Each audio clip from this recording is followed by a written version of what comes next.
Bonjour à tous. Bonjour. Merci pour les nombreuses questions qu'on a reçues sur les réseaux. Aujourd'hui, on va traiter une question qui était quand même assez récurrente, c'est la question des émotions. Alors, mon enfant traverse des tempêtes émotionnelles à la maison, qu'est-ce que je peux faire pour accompagner les crises ? Déjà, il faut avoir bien en tête que l'enfant ne peut pas gérer ses émotions comme un adulte parce que son système cognitif n'est pas encore mature. Il a besoin de l'adulte pour mûrir à ce niveau-là. C'est vrai, il ne les comprend pas et il ne les identifie pas non plus. Donc l'adulte doit verbaliser au départ à sa place les émotions que l'enfant traverse.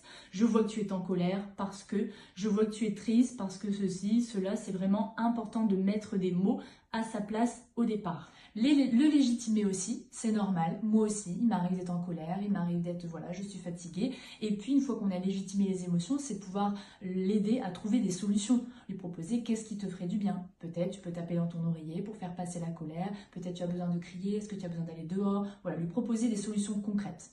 Et donc, les émotions, au départ, passent beaucoup par le corps, puisque, comme on l'a dit, les enfants ne sont pas capables de les identifier. C'est automatique. C'est automatique. Et donc, le parent peut aussi utiliser son corps pour justement accompagner l'enfant et du coup l'envelopper de tendresse, lui offrir vraiment de la contenance pour le rassurer parce que les émotions, c'est normal qu'elles s'expriment. Il faut, comme on l'a dit, les légitimer, les accompagner. Donc on peut retenir qu'il faut verbaliser les émotions, les légitimer, trouver des solutions avec l'enfant et rassurer. Voilà, donc si vous avez des questions complémentaires, n'hésitez pas à nous en faire part, on se fera plaisir d'y répondre. Tout à fait. À bientôt!